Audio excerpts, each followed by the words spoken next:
So one of the first things that my ex-partner said to me when it became clear that our friendship was starting to cross the territory into flirtation, maybe it would end up in a relationship, was, how do you feel about open relationships?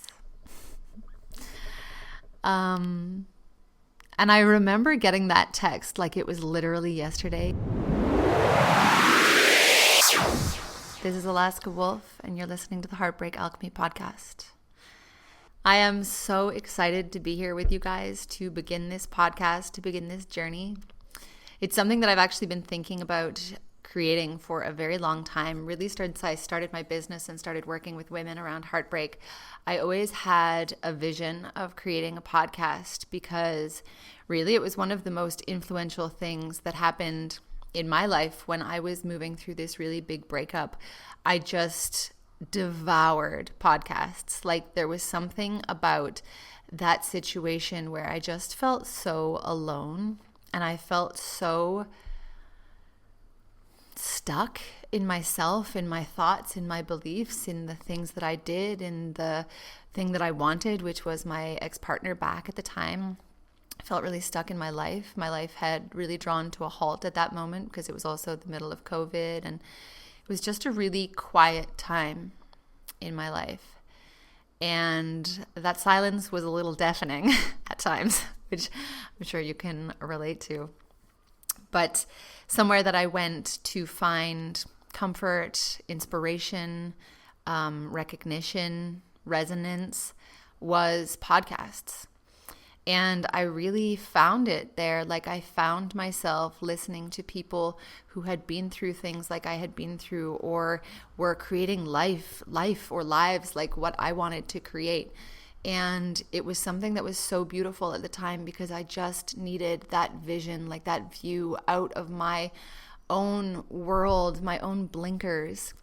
And I needed a way to touch a bigger world than what I felt was around me in that moment. And podcasts were a really beautiful way to do that for me. And so, yeah, it feels really fitting also that it's this moment in my life where I'm creating this podcast for you because, you know, I always say to clients or to friends that are moving through something that there are no mistakes in life. Like everything that happens or doesn't happen, the people you meet, the things you do and don't do, like all of these things, they're no mistake.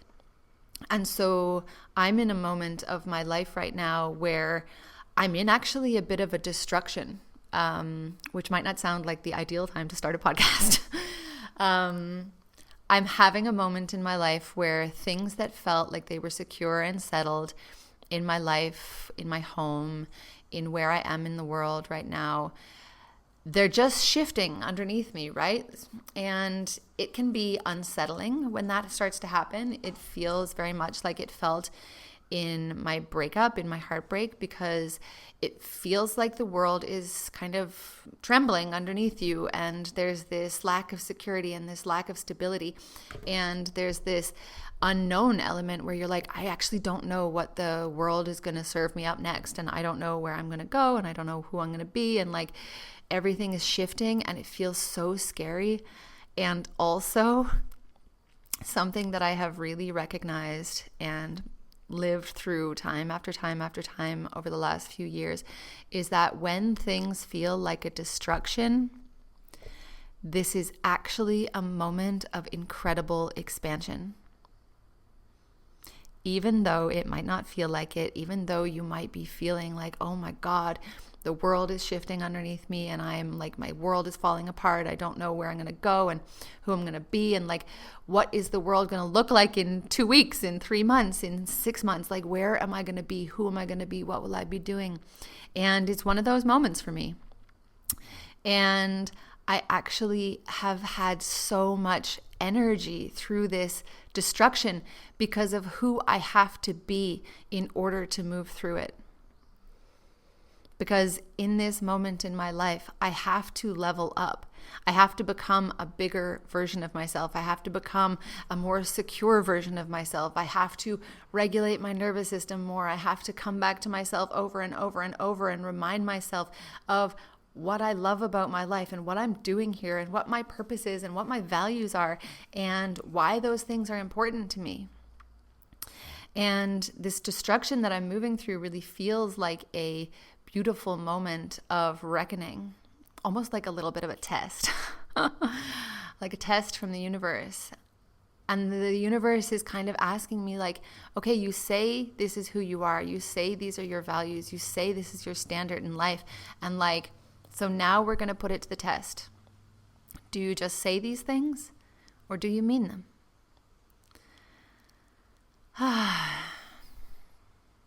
And so although it feels scary, it also feels like such a beautiful time to throw this bottle out into the ocean. Proverbial bottle, proverbial ocean. But I actually read recently somebody say this. They were writing something on a WhatsApp group and they were asking for help with something. And they said, this is my bottle that I'm throwing into the ocean. Obviously referencing putting a note in a bottle and sending it out looking for help. And I just thought it was such a beautiful like metaphor for, this connection.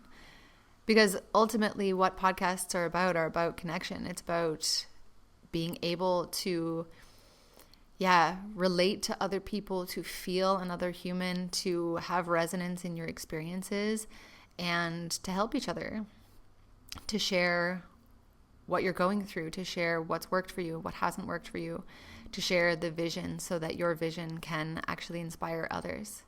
Your experiences can inspire others. And so that is what this podcast is really all about. I mean, this podcast really is a space to explore so many topics that we are all moving through in our lives. Love and heartbreak and relationships, what it is to lose everything, what it is to build it all back up again. Talking about the visions that we hold for the future, maybe values, relationships, things that are happening inside of our lives. And I think it's really beautiful to have spaces like this where it's just a free flow of conversation. Because ultimately my vision for this podcast is to offer you a space to come to have that resonance with me in my experience and to really have a space where you can tap into some inspiration for what might be possible in the journey that you find yourself in right now. Because so many people that I speak to and that I connect with are obviously moving through a deep heartbreak. That's the work that I do with women. That's one of the things that I talk about on social media. And you know, the reason that I talk so much about heartbreak and the reason that I work with women around heartbreak is because of all of the things that I went through to become the woman that I am now. And none of those things, I'm not going to say they wouldn't have been possible, but there was just something so core about my heartbreak that really made it the catalyst for the radical change that I created in myself and in my life. And I think there was a part of me at the beginning of that journey that just felt like, holy shit, like, is it ever going to be possible for me to get out of this relationship, this frame of mind, this experience of life? Like, I know I say I want change, but how the fuck can I actually make change? And so this podcast is about creating that change in your life. It's about tapping into inspiration. It's about coming to tap into your own sense of self-worth. It's about creating a sense of self-love. It's about actually tapping into everything that is about to become so possible for you because you are choosing the healing path. You're choosing a path of knowing yourself and growth and coming back to yourself over and over and over so that you can collect all of those pieces of yourself that you have left on the side of the road along your journey up until now. Thinking that you had to do it because you wanted people to like you or to love you. You wanted to belong. You wanted to be a part of something, and you thought, oh, that piece of me isn't going to be desirable. That part of me that needs something and wants something won't be desirable. And so I'll just leave it over here. The inner child, the part of me that is petty, the part of me that's jealous, the part of me that freaks out when she feels like somebody is pulling away. Because there's so many times in our life that we have just left parts of ourselves beside the road, thinking it's just more important that the other person likes me than it is that I hold on to all of myself. And so this podcast, let it be the path home to yourself. Let it be the way that you actually reconnect with yourself by reconnecting with others.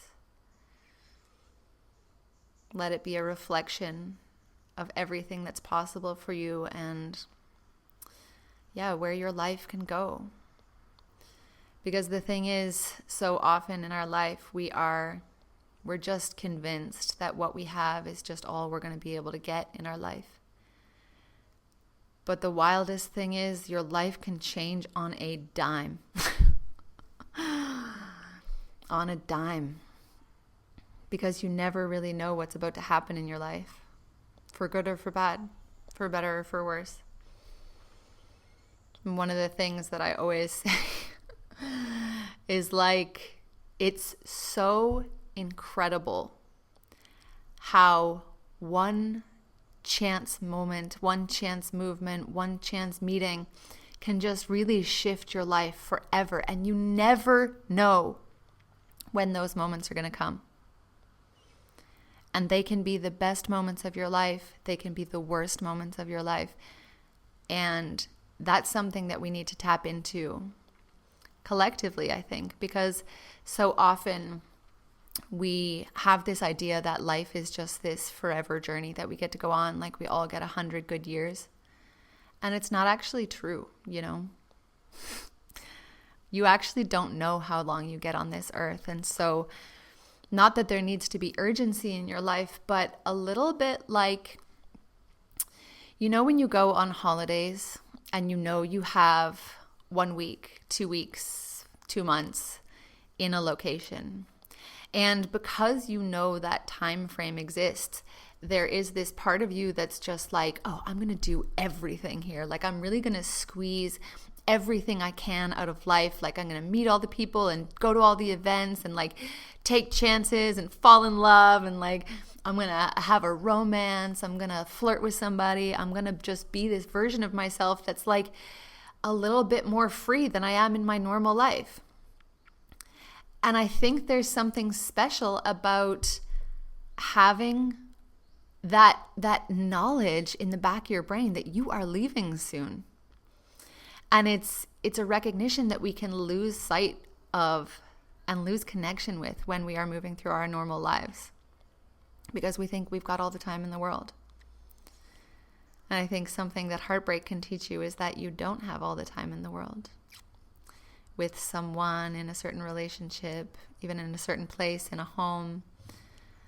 And that might sound like a scary thought, but I think it's also an incredibly motivating thought. It really allows you to connect in with the fact that our life is not permanent and that we really need to start to take more chances, and that gets to be beautiful. So I thought that I would start this podcast series with a little bit more about my story. I've shared my story on social media. I've shared it on TikTok. I've shared it on Instagram. But really, there's only so much that you can share in 3 minutes, okay? It's called long form now, 3 minutes on TikTok. But I really think it's really beautiful to know the genesis of other people, to know where they've come from, because I think often there can be this disconnection that we hold with other people that we find on social media that teach and that guide and that show us the way. Maybe you found my work on Instagram or TikTok and you really resonated with some of the things I've said. Maybe you've kind of been one of the people that in my comments or in DMs has said like, yeah, but how, you know, like you were in this toxic relationship, you were in this challenging moment, and then like everything shifted. And I have people like that in my life also, where I look at them on social media or I look at their life and I'm like, damn, you really have it all. Like life gets to be so great for you. Like we must be different. And that thought of like, oh, we're different is actually the thing that keeps us separate from each other. Because the thing is, we're all the same. You know, we're different flavors of the same. And I have a beautiful life now. I live in Thailand with my dog, and I have beautiful freedom. I work with women. I have a regulated nervous system, which, can I say, is a beautiful thing. And I really love my life. I truly, even when I'm having challenge in my life, will walk down the street and think, oh my fucking God, I love it here. I love it here. The people are so kind and I feel so good and I'm so in my body and I live beside the ocean and like I'm connected to myself. I know who I am. I'm secure. Like I have beautiful relationships and friendships and all of those parts of my life are so beautiful. And also, it wasn't always like this. In fact, I think most people that teach really teach on things where they've really had the most struggle in their life. They've come face to face with their demons over and over and over. And that is something that I have done in myself and especially in my relationships. You know, my past relationship was incredibly toxic. And it was also incredibly beautiful. Like it was a true love story.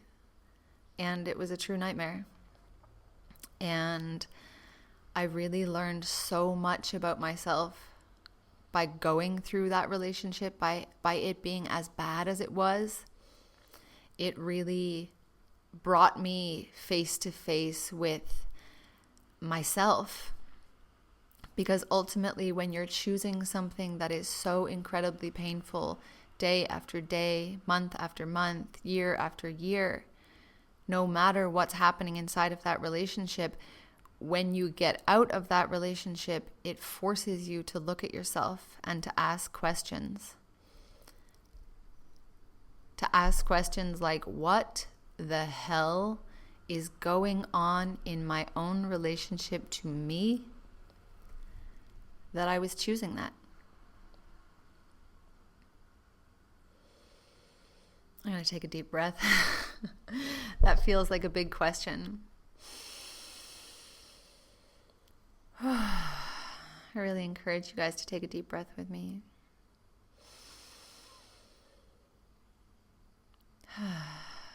You know what's interesting is that I can like feel my heart beating a little bit more as I start to talk about this. Because the thing is, this relationship so deeply affected my life.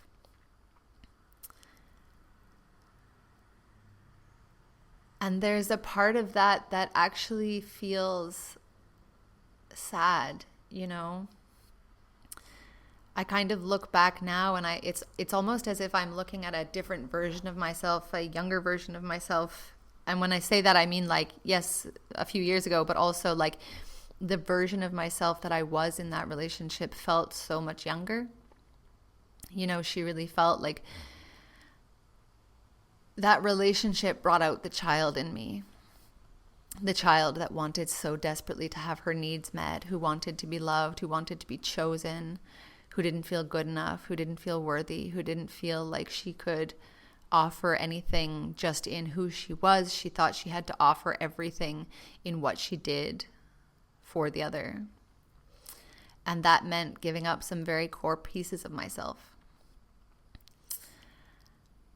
So, where to begin? So there's something a little bit funny about trying to think about compressing a relationship of 3 years and of such huge significance in my life into a short podcast episode, but I will do my best.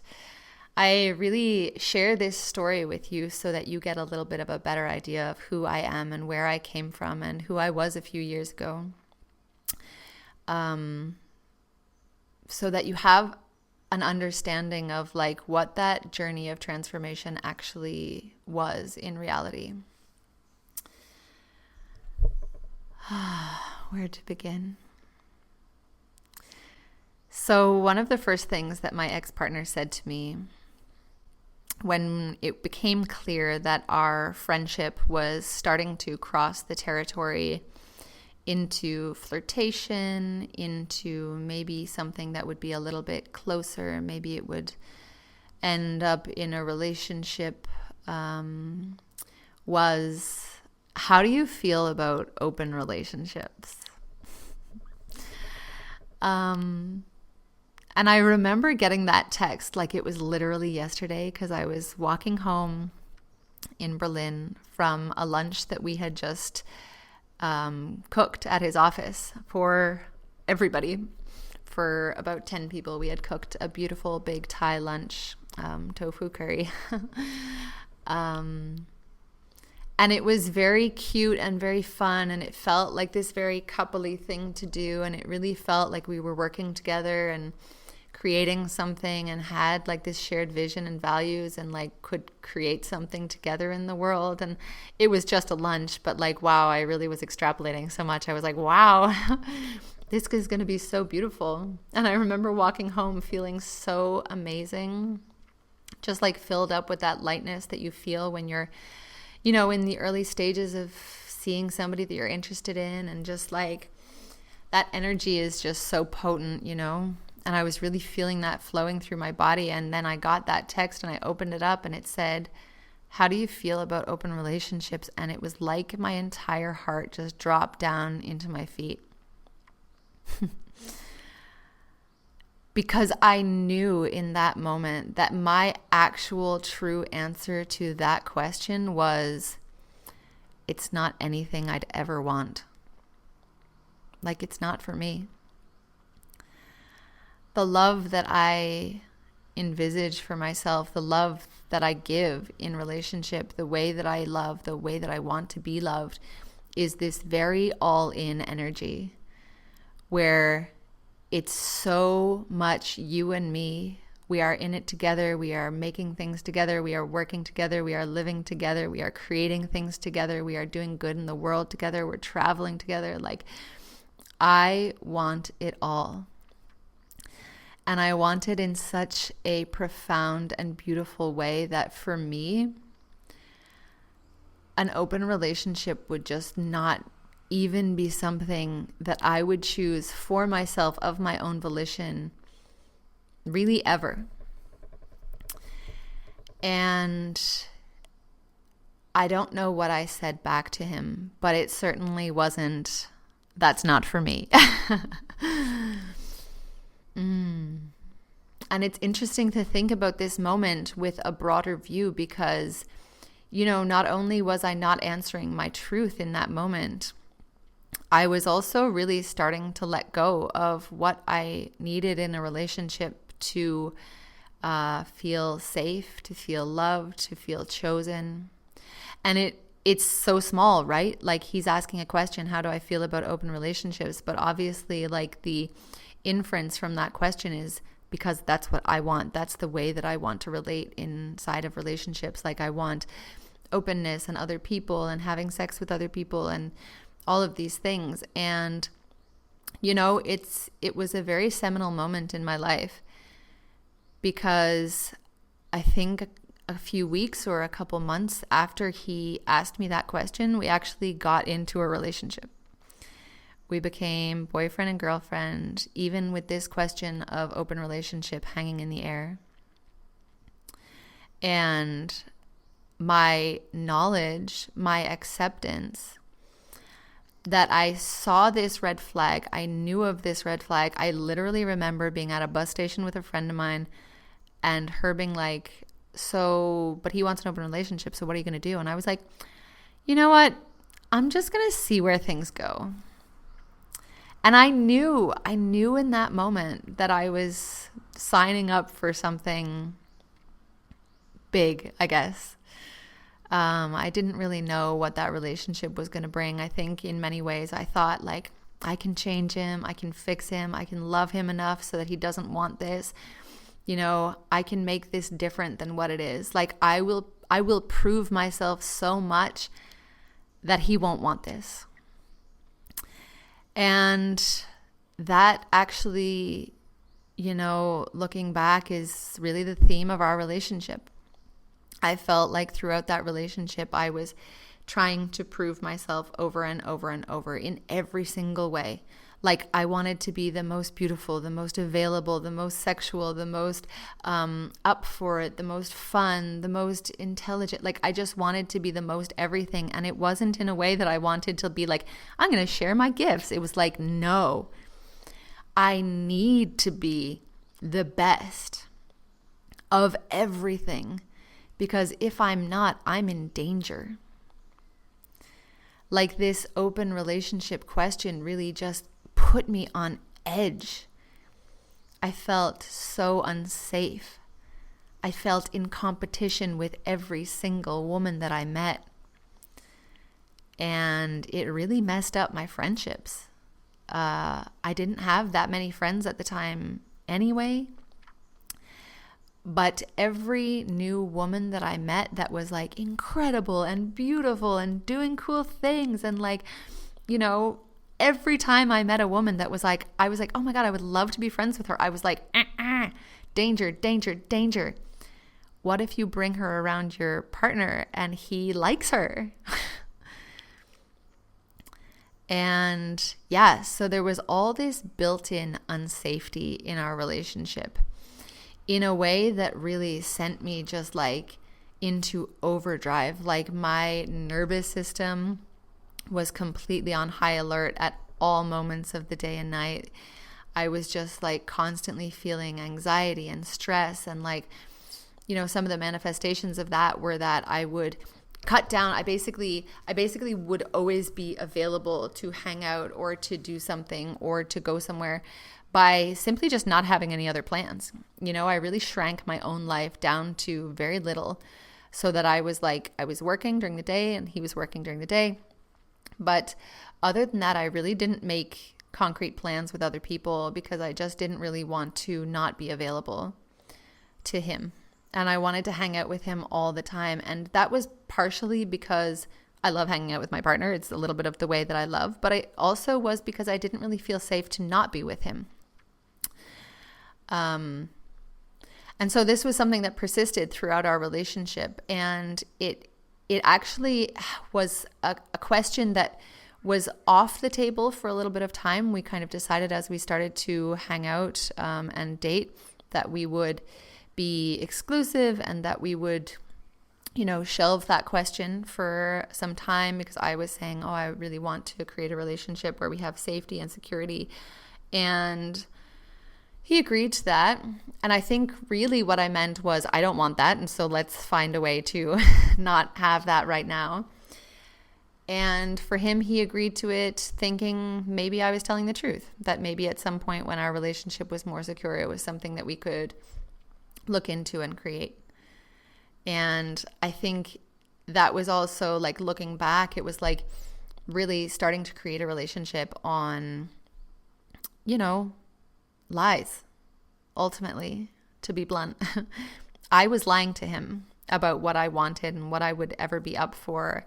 I was lying to myself as well, because, there was a part of me that was avoidant of the things that I needed, like disconnected from the things that I needed, because if I needed things, then I was going to have to ask for them from other people, and then maybe they wouldn't give them to me, and maybe they wouldn't choose me, and maybe it would be too much for them to give me things I needed. So I was very disconnected from my own needs. I didn't have any wants, no desires. Like I was very disconnected from myself in a really big way at this time in my life. And on one hand, that really facilitated me being in relationships, because if you're somebody that has no needs, then people will choose you. They'll choose you until you get close enough to them, and then you have some needs, and then things become more complicated.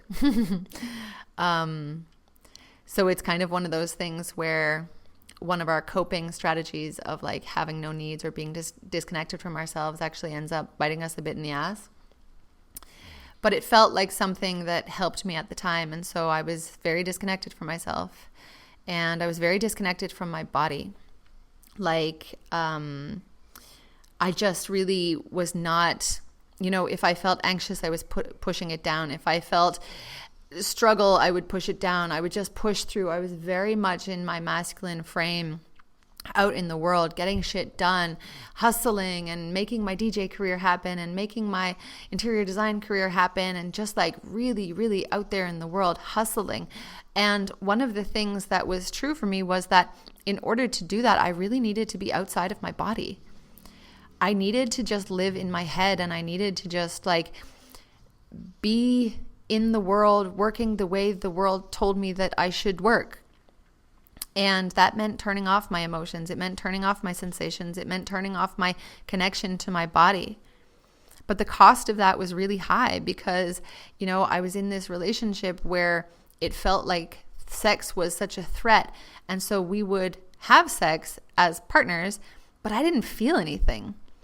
And that was another way that I was closed down to my body. Like I just didn't feel anything because my focus in sex and in relationships was so much the other person that I had never really cultivated a relationship with my own sexuality.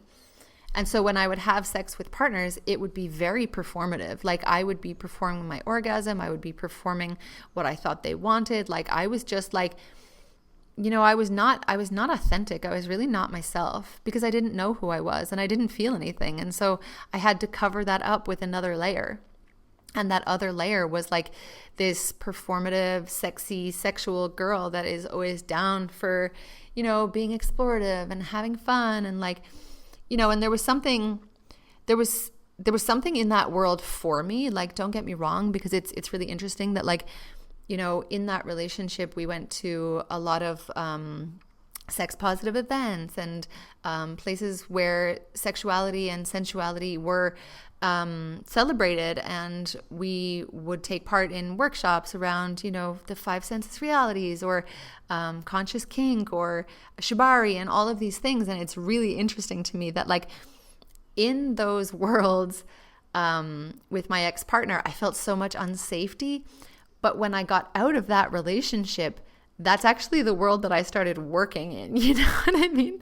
Like my work is so related also to sexuality and sensuality and connection to the body because so much of it is related to the nervous system, And so it's interesting to see the correlation of how the healing that I was seeking in my subconscious, in my life, was around the topics of safety, of sexuality, of love, of relationship, of needs and wants and desires.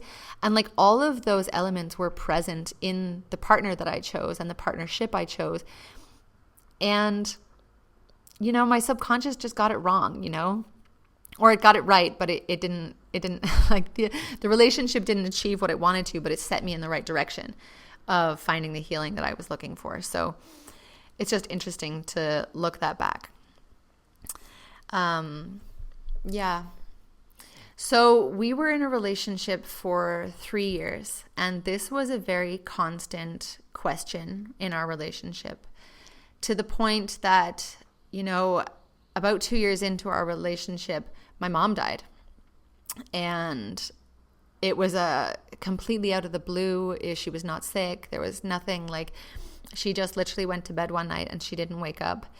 And at the time, I was so stuck in this like masculine, no emotion, shut down version of myself that I feel, oh my God, so much sadness and compassion for. Wow.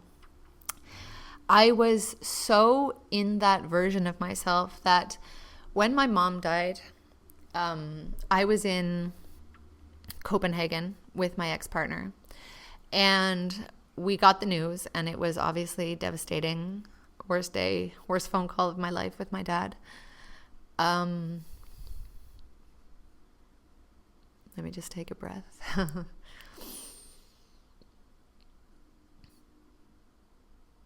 So we traveled back to Ireland, and we were in Ireland for her funeral, and it was just so disorientating. It was so disorientating. It was like my entire life had been flipped upside down.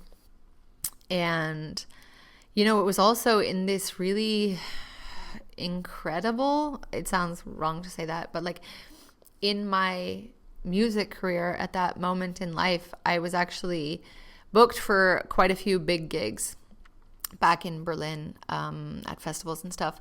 And these were like the gigs that I had been working my entire career for. And so about a week after my mom's funeral, I flew back to Berlin and I played those shows.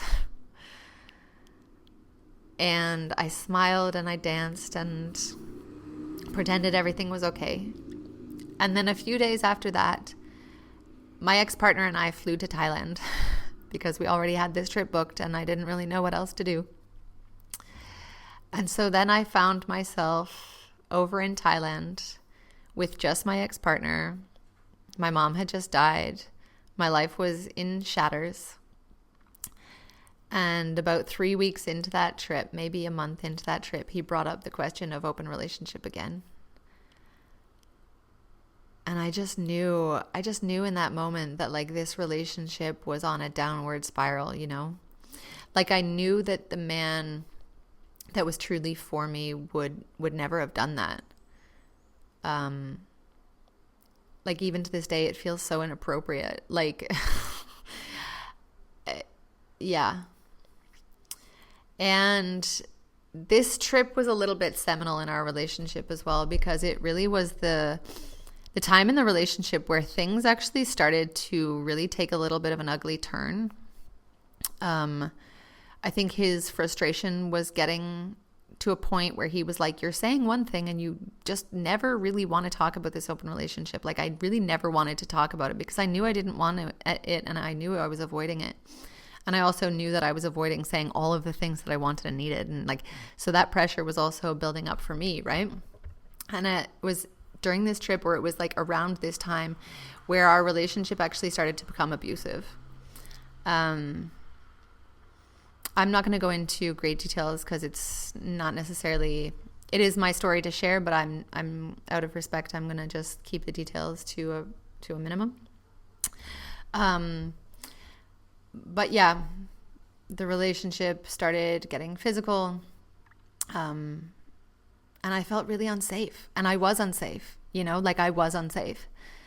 And I was still pushing through because I was still not at a place in my life where I felt like I could actually acknowledge what I needed and wanted, be who I needed to be in order to leave that relationship. I just kept on going back and back and back, and we would have the same cyclic conversations and fights, and he would leave and then come back, and like it was just turning into this complete chaos. I was also starting to have pretty bad physical symptoms at this time in my life. The stress of this relationship were really taking a toll on my body. I was having a lot of stomach issues at the time that I didn't really know what to attribute it to. I was really, really tired at this time in my life. Like I would really walk up and down a flight of stairs to my apartment. I lived on the second floor. And I would walk up to the flight of stairs to my apartment and need to lie down on the floor for 10 minutes. Like it was not normal, the level of tiredness that was happening in my life. And I remember walking my dog every afternoon once I was back in Berlin, obviously, and just vomiting. Like out of nowhere, I would just vomit, just projectile vomit while I was walking my dog. And like, I was like, okay, this is not normal. And, that was going on for actually quite a period of time. And I was still playing gigs. I was doing shows. Like I would go to a show and I would be so tired when I arrived, and I would just feel so outside of my body. And then I would play the show, which is like 90 minutes, super high energy, super like giving it my everything. And I remember one night in particular, like literally doing a show and collapsing behind the decks. Like I finished my set and I just like lay down on the floor because I was so absolutely shattered, tired. And the craziest thing about that night was like, even though I was so tired. I was so destroyed. I had just played a show. I had made money. I still got the train home. Like, and I know that seems like a small detail, but it's just kind of to show you, to illuminate like the depth of how little I could meet my own needs, right? Because what I needed in that moment was, first of all, probably not to play that show, but I didn't know how to say no. I didn't have any boundaries around my health or around the ways that I felt. Like, I just did the show anyway. And the other thing that I needed that night, even if I was going to play the show, was to get a cab home, because I was so tired. I was destroyed. I was not feeling well. I was like, my body was falling apart. And still, I got the train home that night. I remember waiting on the platform and being like, oh my God, I feel like I'm going to die. And still getting the train home. And like, it's in those tiny moments that I see how disconnected I was from myself in that time of my life. And a couple weeks after that show, I remember going to the doctor, not even because of the tiredness or the vomiting, but because I had a UTI, another UTI, which was it's another whole thing. The universe trying to tell me that this relationship was not for me. But I remember going to the doctor and just telling her on the way out, like literally on the way out, just being like, I'm really tired as well. I don't really know what's going on. Like, she was like, you know what, why don't we do some blood tests? And I was like, okay, cool. So I went into the other room, got blood tests, and didn't really think much more of it. Went home, was still super tired, was still vomiting. And at around 8 o'clock that night, I got a phone call where she said, you need to go to the hospital immediately. You need to go to the emergency room. I think you're bleeding out. I think you are bleeding out. Your blood results show that you do not have any iron in your body. Like, you are bleeding out and you could die. And another insignificant feeling moment was that I said to myself, I wonder if I should go. I wonder if I should go. And I waited. I was like, it's the middle of the night. I'm going to have to get somebody to take care of my dog. What if I need to stay in the hospital? What, da, da, da, da, da, da. And about an hour later, she called me back and said, are you at the hospital yet? And I was like, no, I'm not there yet. And she was like, you could be dying. You could have lost all the blood. Something is happening inside of your body. You could literally be dying. Go to the hospital. And so I was like, okay. And I called a friend of mine who came with me. I left Sita at home and gave my friend the keys so she could go in and tend to her. And I went to the emergency room, which was all happening in German, and it was really scary. And they literally took me into the emergency room and did a bunch of scopes and so all the things. They did all the things. And they found that I had a bleeding ulcer and that I had lost like a significant percentage of the blood in my body. And it was just such a crazy time. Like, I got a blood transfusion. I had all these more scopes. I stayed in hospital for a week. A week. Wow, it's so crazy to think back on. I was in hospital for a week, and I was just like, I had no idea that all this stuff was happening inside of my body because I was so disconnected. I was an expert at just like not paying attention to the things that I thought and it felt and the sensations in my body and like what was true for me. I was just an expert at shutting it all down, of not feeling anything, of staying in situations that were unsafe and ungood. And like, I was just like, that was what I did. That was all I knew. And so you would think that that moment in my story would have been the turning point where I was like, holy shit, like, wow, I'm so stressed because of this relationship and it's really affecting my body and I'm falling apart and I need to end this. But I didn't. We were still a couple for about another year after that. And the relationship devolved and devolved and devolved and devolved and devolved and devolved. And when we broke up, I would call it, well, to say it was breaking up would be not quite telling the truth, because he went out for a business meeting, quote unquote, one day during COVID. And there was just something shifty about the way he was moving. And I was obviously like on red alert throughout this whole relationship. And I had already been like going through his messages. And like, you know, I was really like, I was not my best self during that relationship because I was so anxious and on edge. And so when he left to go on that business meeting, I went to his Facebook that was open. We were living together at the time. And I saw that he had been texting somebody saying, can I come over and look at the apartment because me and my girlfriend have broken up and I need somewhere to live.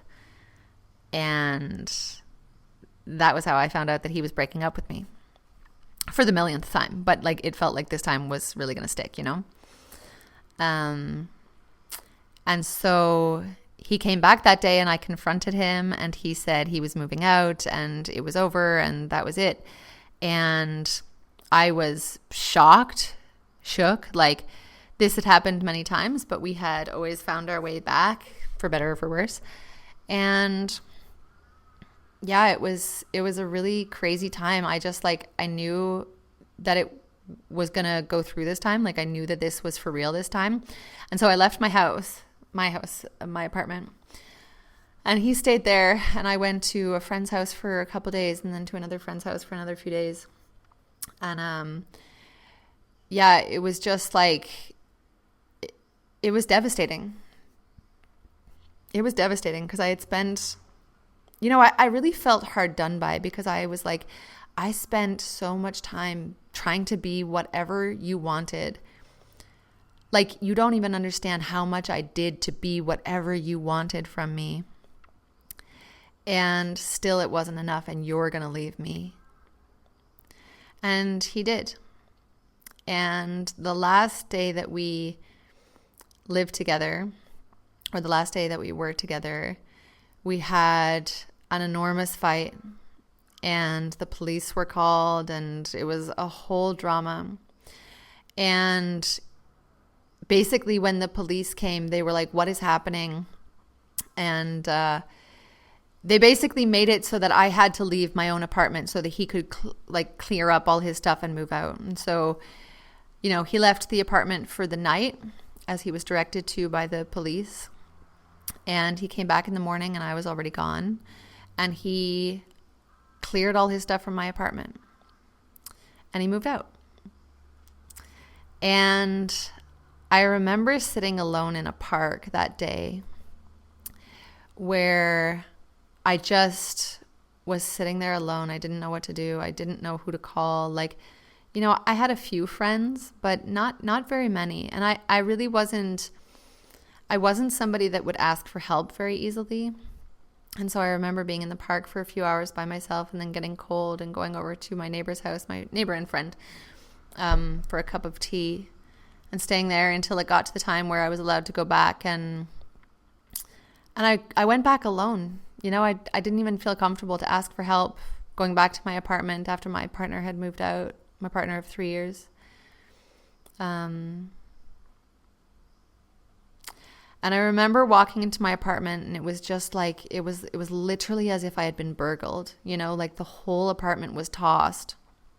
Like, just shit everywhere, garbage everywhere, my shit everywhere, his stuff everywhere. Like, it was just, you know, what was gone, what was taken, who knew? Like, I couldn't tell. Like, everything was just upside down. And I remember just thinking like, wow, like the man that I chose and was in love with, this is how he's leaving me. You know, like, this is the final moment. This is the final impact of this relationship and this person that I was in love with. And it just felt like such a perfect encapsulation of our relationship, where it was just like, even when he was gone, it was still costing me, you know? It was still costing me. And that was really sad. That was really like a very, very sad time for me. And yeah, I mean, as most relationships go, I mean, that was like the ending of our relationship, and we were still in contact for quite some time after that, probably about another 6 months to a year, where there was moments where we were out of contact and then we would get back into contact, and there was all sorts of struggle and challenge with, seeing your ex on social media, blocking them, not blocking them, friends knowing what they're doing, not knowing what they're doing, like all of the things that you go through when you're moving through a heartbreak. And I went through all of them. And it was it was a very challenging time in my life, because it felt like everything was just static, like it just felt like nothing was changing. Like I was waiting for something to just change, like maybe I would forget him or move on, or just waiting in my apartment, in the silence, in COVID, in my mom being dead, in my partner being gone, in this overwhelm of like recognizing that my jobs were like, well, first of all, my jobs had disappeared because of COVID, but just like recognizing the hustle that they were, and just really being in that silence and waiting for something to change, and nothing was changing. And in that silence, as time moved on, I stopped making bad choices, because for the first few months I was like drinking a fair bit. I was taking a fair bit of drugs, which is very casual in Berlin. So it feels a little different. Like it feels so much more casual there. I was really avoiding myself for the longest time. And at some point on that journey, I just kind of stopped avoiding myself so hard. I got sober. So I stopped drinking alcohol completely. I stopped taking drugs. I started to really look at that relationship, to ask myself some questions about that relationship. Like, what was I choosing this person for? Like, why? What was it in me that was retracted to that scenario? Why did I continue to choose it over and over and over? I started reading a lot of books about anxious attachment and avoidant attachment and relationships and trauma, PTSD. Wow. And just really trying to learn a lot about myself, trying to understand more about myself. I went to therapy. I was doing all the things. I was listening to podcasts. And it was a really challenging time in my life, right? And at one point, me and my ex even nearly got back together, right? When I was in this, very light, I would say this like healing light, this time where you're starting to recognize the patterns and you're starting to like consume content, and it's the period of healing where you are consuming a lot, right? Where you're getting information, you're gathering the information. And I call this like healing light, or I do from this moment right now. And even though I was in this period of healing light, my ex and I had gotten back in contact, and we were, hanging out a tiny bit, which was insane, really looking back on it, but we were. And he would come over and we would cook dinner and we would talk, and it would be emotional. And he would always want to stay over, and I always said no, because I didn't want, I just knew he had been with other people, and I didn't want to have any kind of crossover, and I didn't want to have, I didn't want to open that door if it was not going to be like we're getting back together and this is serious, like we're both going to make the changes we need to make, right? But we were hanging out gently, and there was a part of that felt really nice, and then there was the other part that had this slightly new awareness of just the patterns that were existing in our past relationship, like the inconsistency, the flakiness, the not really being able to trust. And those were patterns on both sides. Like, I'm not here to say that everything is my partner's fault, the way he was behaving. Like, a lot of those, I had a lot of difficulty trusting, and I was choosing somebody that was not helping that, and who wanted a situation that really undermined the sense of safety for me and in the relationship. So that was coming from both sides. But we really, as we started to hang out, I really started to recognize that the same things were happening, like where it was just the same patterns over and over and over. And I had enough awareness to like say, this is not going to be good enough. Like, I'm not going to choose to get back into this relationship where I know how this story goes, like I know what's happening. And the information that I had gathered in those months was really important to that, right? Because it gave me the awareness. It gave me the awareness of what I didn't want. And that was incredibly, incredibly powerful.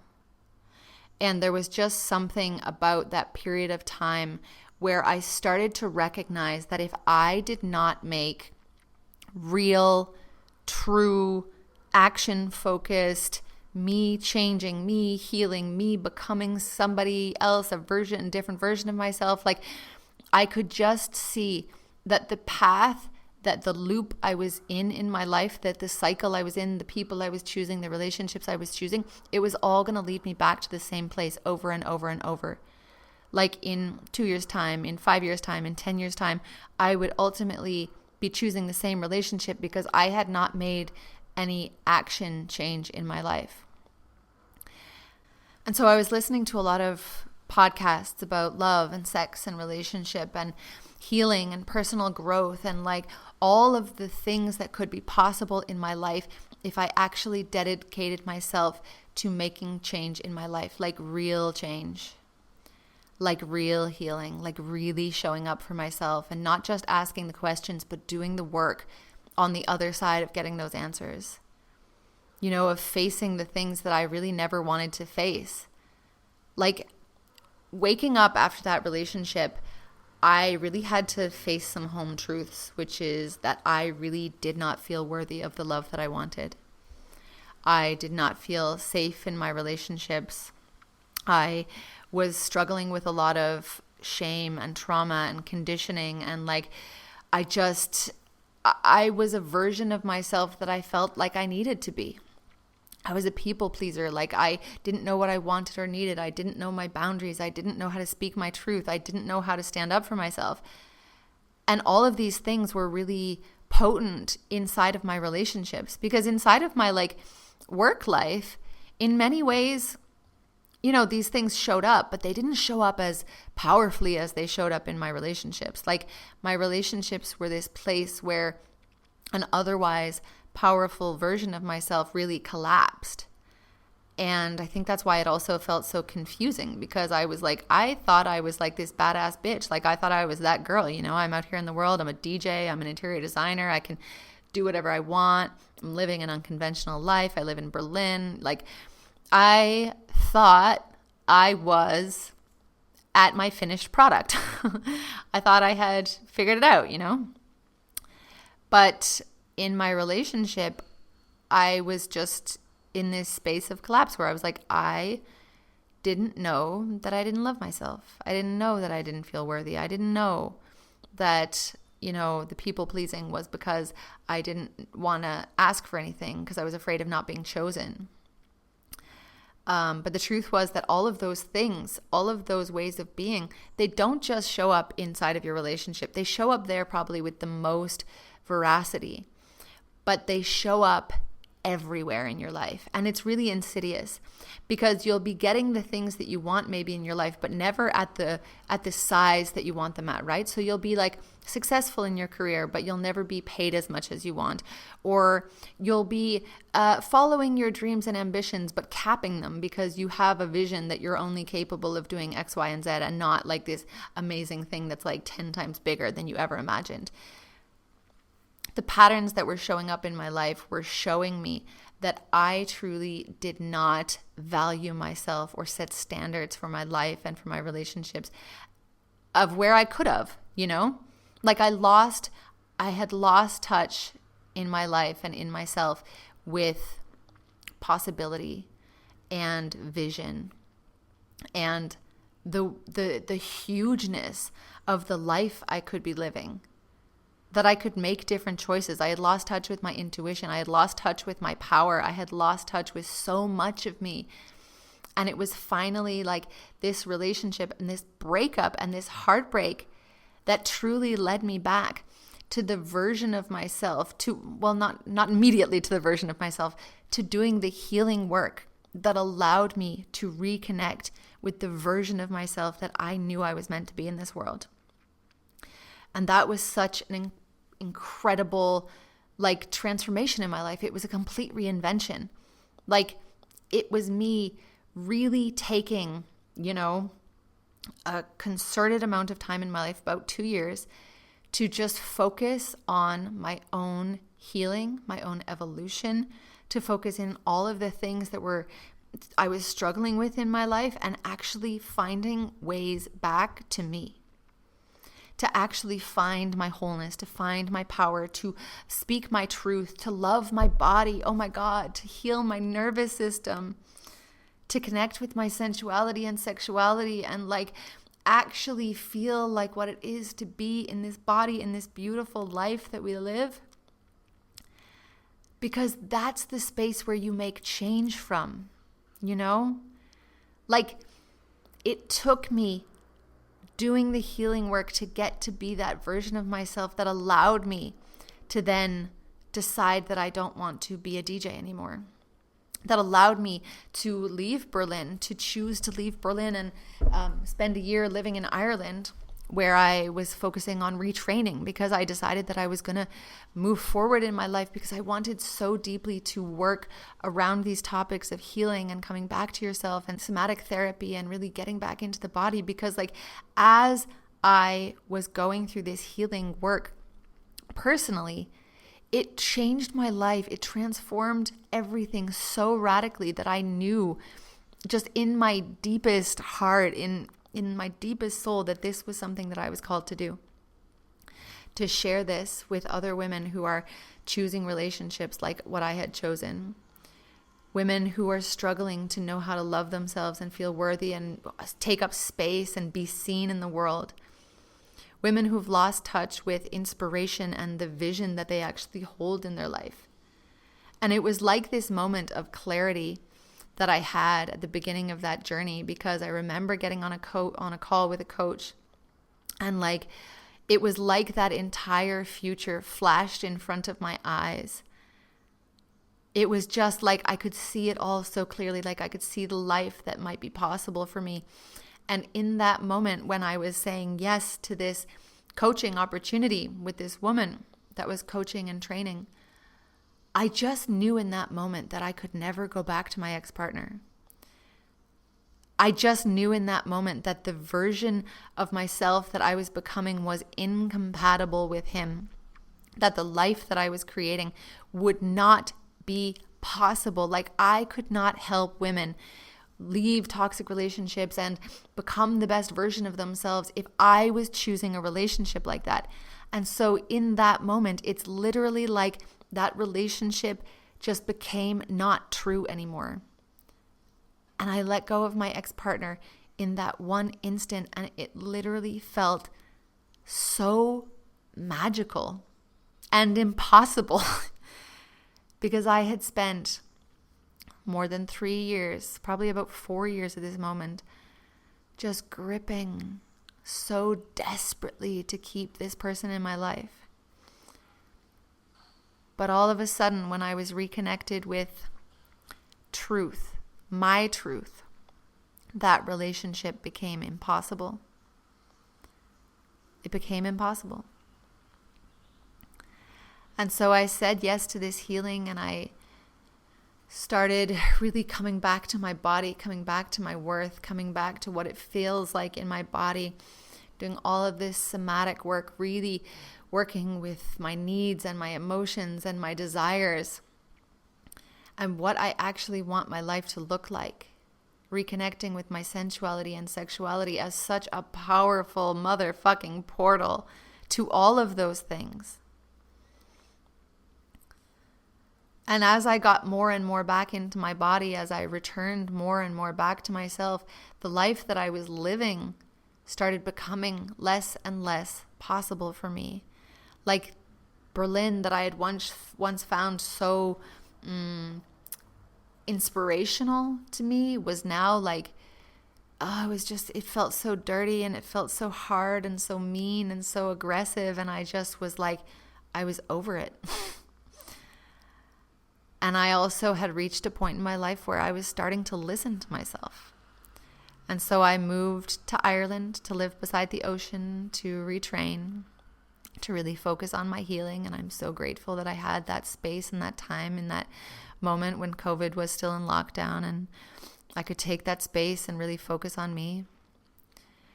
And I continued healing and healing and healing and doing all of the work: pleasure, nervous system regulation, breath work, meditation, self-reflection, parts work, IFS, internal family systems, just like everything that I now do with women. That was the healing that I was doing then. And as I continued to get more and more in contact with myself through that healing, I started getting more and more in contact with what I wanted, and also cultivating the confidence to go out there and give myself what I wanted, which at one point in my life felt impossible. Like when I was back in the version of myself I used to be, I used to struggle to pay for a cup of coffee or a bottle of water when I was out in the world. And the training that I did with that coach cost $12,000. And I made other big investments in that time. Like I worked with a business coach that was almost $10,000. And I made other big investments in myself, in my future, in the version of myself and the version of life that I wanted to create, in a way that I would never have been able to do a few years ago, because I didn't feel worthy of any of it. I didn't feel worthy of spending the money. I didn't feel worthy of the time. I didn't feel worthy of the space. I didn't feel worthy of any of it. And then when I finally did, I actually started making these incredibly huge moves. Like huge as in I literally decided to move transatlantically all the way to Thailand, even though it made no sense. And it was a vision that I held for myself for a very long time that never seemed possible. But I just made it happen. I made it happen, and now I live in Thailand, But it was all down to the work that I did to come home to myself. And I think a lot of the times in this world, like we have so much of the society around us telling us that what we need to do when we have a breakup is just forget about it and move on. Find somebody else, live the same life, go through the same patterns, have a good 6 months with a new person, and then let it kind of fizzle away and fade away. And that's what love is, essentially. But I don't believe that. And it's just like I hold this vision for such a powerful, beautiful love that feels like it's getting closer every fucking day. There's something about this moment in my life where I just am feeling this opening towards love, and I'm feeling like I'm going to meet my person again. And like that's not the only thing that matters in my life, because the beauty of that opening is that I think that it really comes from having this sense of true gratitude and like just awe at the life that I've already created for myself. Like the life I have alone is so beautiful. And I laugh when I say alone as well, because like I have Sita and she is my forever companion. I love her so much. And I have beautiful relationships in my life, deep friendships. I'm close to my family in a way that I was never that close when I was in a toxic relationship, because damn, you can't share that much when you're in a toxic relationship. I promise you, it is hurting all of your relationships when you can't share the truth of what's happening for you. I invite you to take a deep breath.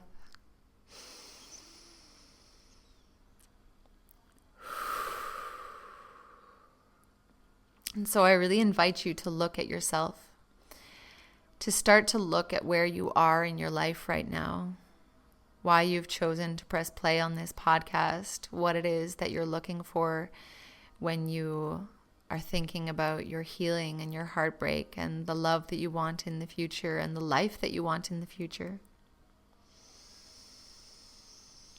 Where was that relationship actually a symptom of deeper struggles that you have in your life? Where was that relationship reflecting to you things that are happening in your own relationship to yourself that need healing? And truly, are you ready for change? Are you ready to actually step forward into a different version of yourself? Are you ready to make the changes in your life? Are you ready to heal deeply? Are you ready to be brave? Because the truth is, it's going to require that you are brave. At some point in your life, at some point in this healing path, you're going to notice that taking in information, getting all of the information from content and podcasts and books and, instructions, like all of that is so beautiful. And it's also just the first part of your journey. The second part of your journey is actually implementation. It is taking action and applying the lessons that you are learning to yourself. It's about truly getting back into your body. It's about really coming home to yourself in a way that you start to not only understand what you want and need and dream of and desire, but to feel worthy of going out and giving yourself every single bit of it. Because that's what actually allows you to make this breakup the turning point of your life. The thing that literally changed everything in your whole world. Let it be the catalyst for the beautiful new life that you will live on the other side. Because that's when this heartbreak, when this experience becomes the thing that, oh my God, you will be grateful for every damn day of your life. My relationship was the hardest thing I have ever moved through. That heartbreak, wow, I really at moments didn't know whether I could do it or not. But from this beautiful place in Thailand where I am so grateful for every goddamn day, where I love my life and the people around me and the life that I've created, oh my God, I'm so grateful. I'm so grateful that things got that bad and woke me the fuck up. And so this podcast, I want it to be a touch point for you with everything that's possible for you, with the life that you can have on the other side, with the version of yourself that you can be, this powerful, vulnerable, authentic, soft, wild, incredible woman or man. Because it's all possible on the other side of you choosing yourself. You get to actually plug in here and become the version of yourself that you want to be, because you get to plug in over and over and over to that possibility that will motivate you to take the steps you know you need to take. I believe in you. You are so powerful. You are more powerful than you know. You have more beautiful life waiting for you than you know. I invite you to take a deep breath. I have no idea how long this has been. I know it's been a long podcast. I really hope that you've been able to touch in with me and really see yourself in my own journey. But I'm going to close things off here. I'm so excited to share this space with you. I'm going to be putting out episodes every week, so I hope that if you enjoyed this episode, if you got value from it, if you felt inspired by it, if you really resonated with the things I've been sharing, then I would love that you give it a review on the Apple Podcast Store, because it's really going to help as I grow this podcast to get it out to other listeners. I'd also love it if you want to share this episode, if you want to share it on your Instagram stories or share it with a friend that you think needs to hear some of the things that I've been talking about. And if you've just been resonating with what I've been speaking about, and you know that this is the moment in your life where you need to change things, where you need to heal so deeply, where you need to tap into becoming the version of yourself that you know you're meant to be on this earth, you can find out more about the work that I do with women and men around the topic of heartbreak and reinvention and becoming your most epic, beautiful self, so that you can create a life that actually feels so authentic, so aligned, so magical. You can find out more about my work at www.alaskawolf.com. Life gets to be so beautiful, and I'm so excited to share this space with you. I will talk to you next week. This has been Alaska Wolf with the Heartbreak Alchemy Podcast.